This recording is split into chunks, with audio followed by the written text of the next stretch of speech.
Shri M Vijin, ബഹുമാനപ്പെട്ട ആരോഗ്യം വനിതാ ശിശു വികസന വകുപ്പ്. 2019 കണ്ണൂർ ഗവൺമെന്റ് മെഡിക്കൽ കോളേജ് സർക്കാർ ഏറ്റെടുക്കുന്നത്. മാതൃകാപരമായ നിരവധി ഇടപെടലുകൾ നമ്മുടെ ഗവൺമെന്റ് നടത്തിയിട്ടുണ്ട്. എന്തെങ്കിലും ചില പ്രശ്നങ്ങൾ മെഡിക്കൽ കോളേജിനെ സംബന്ധിച്ച് നിലനിൽക്കുന്നുണ്ട്. അതിൽ വളരെ പ്രധാനപ്പെട്ടതാണ് കാത്ത് ലാബിന്റെ പ്രശ്നം. 3 കാത്ത് ലാബുകളാണ് മെഡിക്കൽ കോളേജിൽ ഉണ്ടായിരുന്നത്.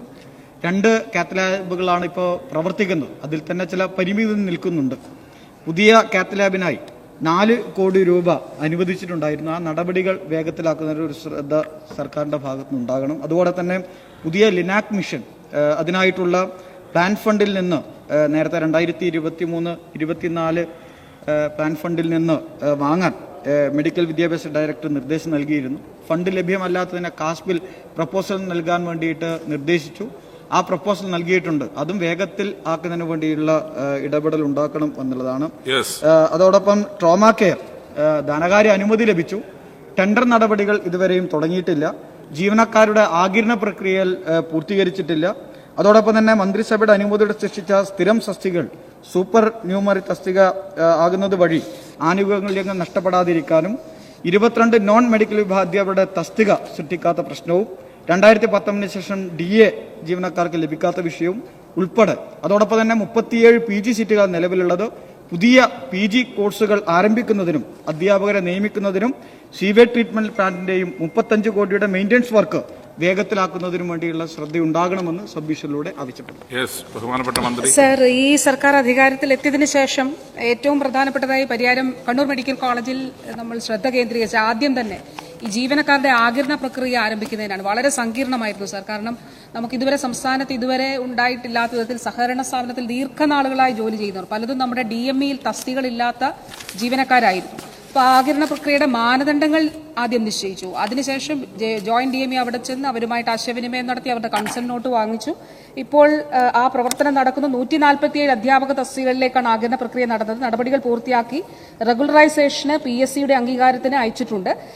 അത് ഫൈനൽ ഘട്ടത്തിലായിട്ടുണ്ട് സർ. നിയമനങ്ങൾ ക്രമീകരിക്കുന്നതിന്റെ ഭാഗമായി സ്റ്റാൻഡ് ലോൺ വ്യവസ്ഥയിൽ നിയമിക്കപ്പെട്ട DME ലഭ്യമാക്കിയ 48 നഴ്സിംഗ് ഓഫീസർമാരുടെയും എൻട്രി കേഡറിൽ junior to junior most option തെരഞ്ഞെടുത്ത ആദ്യഘട്ടത്തിലെ 178 നഴ്സിംഗ് ഓഫീസർമാരുടെയും റെഗുലറൈസേഷൻ നടത്തുന്നതിനായി PSCയുടെ ഉപദേശം തേടിയിട്ടുണ്ട്. ഇതുകൂടാതെ നഴ്സിംഗ് അധ്യാപകർ, ഡെന്റൽ അധ്യാപക, അനധ്യാപക ജീവനക്കാർ, ഫാർമസി അധ്യാപകർ, പാരാമെഡിക്കൽ ജീവനക്കാർ, nursing assistant, trolley workers, Taylor, ministerial ഇതര വിഭാഗം ജീവനക്കാർ എന്നിവരുടെ അക്കോമഡേഷനായി സൃഷ്ടിച്ച 772 തസ്തികളിലേക്കുള്ള ജീവനക്കാരുടെ അക്കോമഡേഷൻ നടപടികളാണ് നടന്നുവരുന്നത്. ഇത് അന്തിമ ഘട്ടത്തിലാണ്. ധനവകുപ്പിന്റെ അന്തിമ അനുമതിക്കായി ഈ ഫയലുകൾ സമർപ്പിക്കപ്പെട്ടിട്ടുണ്ട് സർ. അതുകൂടാതെ ബഹുമാനായ അംഗം പറഞ്ഞ് 22 ആ തസ്തികൾ ക്രിയേറ്റ് ചെയ്തിരുന്നില്ല. കാരണം അതിന് സമാനമായ തസ്തികൾ DMEയിൽ ഉണ്ടായിരുന്നില്ല.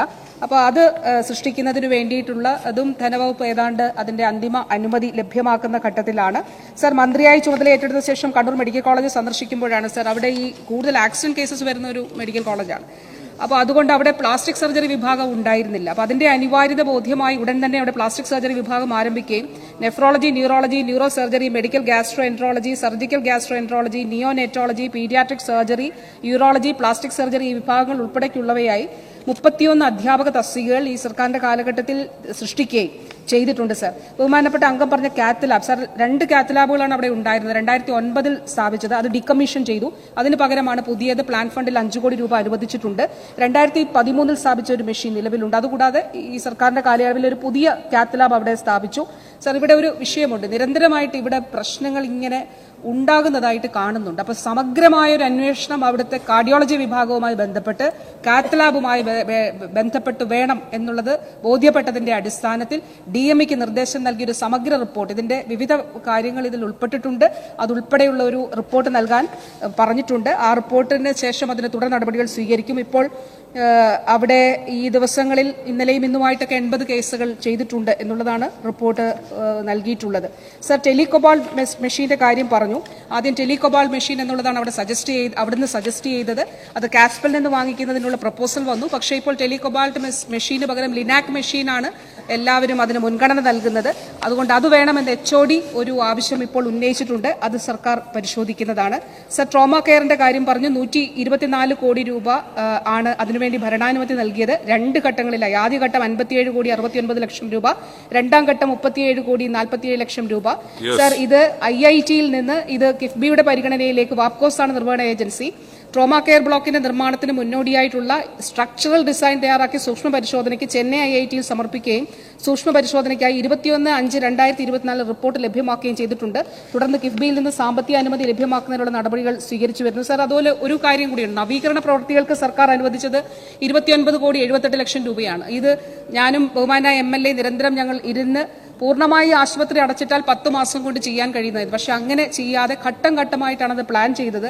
പക്ഷെ അവിടെ ഒരു പ്രശ്നം, നവീകരണ പ്രവർത്തനങ്ങൾക്ക് നമ്മൾ ഒരു വാർഡ് അവിടെ നിർമ്മാണം നടക്കുമ്പോൾ അല്ലെങ്കിൽ നവീകരണം നടക്കുമ്പോൾ കൂടുതൽ തുക ആവശ്യമായി വന്നു.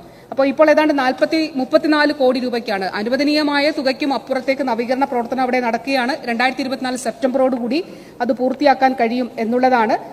7 ലക്ഷം ചതുരശ്ര അടി വിസ്തീർണത്തിലാണ് ഇത് നടക്കുന്നത്. സർ, അതോടൊപ്പം ഞാൻ വാർഡുകളുടെ കണക്കുകൾ പറയുന്നില്ല, ഞാനത് ടേബിൾ ചെയ്യുന്നുണ്ട്. രണ്ട് കാര്യങ്ങൾ കൂടി sir. Sewage treatment plant sir, അതിന് IRTC ആണ് അതിന്റെ നിർമ്മാണ പ്രവർത്തനങ്ങൾ തുടങ്ങിയിട്ടുണ്ട്. സർ, അതുകൂടാതെ കണ്ണൂർ മെഡിക്കൽ കോളേജിന്റെ അടിസ്ഥാന സൗകര്യങ്ങൾ വികസിപ്പിച്ചതിന്റെ ഭാഗമായി ഫോറൻസിക് മെഡിസിനിൽ പുതിയ PG കോഴ്സ് ആരംഭിക്കുന്നതിനും വിവിധ വിഭാഗങ്ങളിലായി PG കോഴ്സ് സീറ്റുകൾ വർദ്ധിപ്പിക്കുന്നതിനടക്കം 15 PG സീറ്റുകൾക്ക് നാഷണൽ മെഡിക്കൽ കമ്മീഷൻ അനുമതി ലഭ്യമാക്കിയിട്ടുണ്ട്. അതിൽ ബഹുമാനപ്പെട്ട അംഗത്തിന്റെ നിരന്തര ഇടപെടലുണ്ട്. സർ, കിഫ്ബി കൂടാതെ 136 കോടി രൂപ പ്ലാൻ ഫണ്ടിൽ നിന്ന് ഇതുവരെ അവിടെ ലഭ്യമാക്കിയിട്ടുണ്ട്. 500 കോടി രൂപ നോൺ പ്ലാൻ ഫണ്ടിൽ അവിടെ ചെലവഴിച്ചിട്ടുണ്ട്. ഇതുകൂടാതെ സർ, ഈ ആശുപത്രി ഇത് ഏറ്റെടുക്കുമ്പോൾ 400 കോടി രൂപയാണ് സംസ്ഥാന സർക്കാർ വായ്പ അടച്ചു തീർത്തത്. സർ, ഇന്നലെ അവിടെ IP 631 OP 1701 അതിലും വർധനവ് കാണാനായിട്ട് സാധിക്കും. ബഹുമാനപ്പെട്ട അംഗം പറഞ്ഞതുപോലെ സവിശേഷമായ പ്രാധാന്യത്തോടെയാണ് കോളേജിന്റെ പ്രവർത്തനങ്ങൾ കാണുന്നത്.